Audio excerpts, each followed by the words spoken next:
I want to thank all of you. It's been a really great and I think informative discussion. We've covered the waterfront of relapsed and refractory large cell lymphoma. Before we finish up, I just want to give you each a chance, and I'll start with Nathan, and then Matt, and then Cammie. Just a chance to give us a quick take-home message for practitioners taking care of patients with large cell lymphoma. So Nathan. So I think that the last 5 years we've seen a huge change in the outcome of patients that are failing auto transplant, and to me, I think that's the biggest take-home message of what's happened in the last several years is that patients have failed transplant in the past. I was trying to do everything I could to find something just to prolong outcomes, and now we have curative regimens that are curing a significant portion of them, and even better versions of those coming out in the next couple of years. So I think it's a great time to refer patients to clinical trials because some of these cellular therapies really look very active. And so I think it's a wonderful time for patients. Not that it's a good time to ever have relapsed large cell lymphoma, but the outcomes and the available options are like nothing we've seen in generations. Matt. I don't want the perception to be that, you know, cellular therapy for all. I think a discussion on cellular therapy for all is reasonable.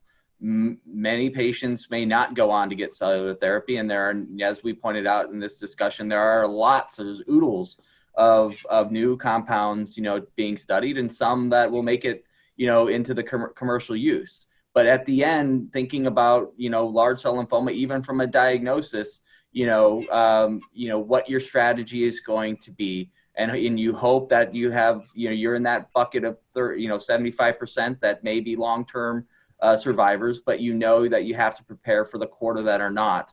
And that's where the game really gets tough, and you need a strategy.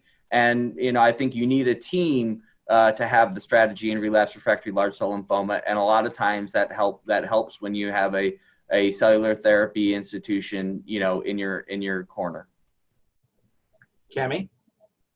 I agree with Nathan that it's an exciting time in relapsed refractory large cell lymphoma with the approval of agents such as CAR T therapies, polatuzumab, the excitement of potentially tafasitamab and lenalidomide. I mean, these are providing options to patients who previously didn't have options, and we are curing more patients with CAR T therapy, and hopefully we just get better as far as outcomes from those therapies as we improve the constructs and decrease toxicity. I think that moving forward, exciting or places that we can continue to do better are increasing the rate of cure in those patients with high-risk disease from the beginning, and then in patients who are not candidates for or progress after both auto and CAR T, to be able to have more effective options for those, and some of the immunotherapies like the bispecifics maybe will have a role here. Yeah, I think large cell lymphoma is getting more complicated despite the fact that our profiling data has not translated into improved outcomes. You know, people are used to kind of giving everybody R-CHOP up front and crossing their fingers, but I think the relapse setting is becoming more and more complex, and probably before long we'll need more and more sophistication in how we approach these patients, hopefully, because it means we're using them more effectively and have more tools at our disposal. So thank you all again. I want to thank our audience for joining us today as well. We hope you found this OncLive peer exchange discussion to be useful and informative. Thank you.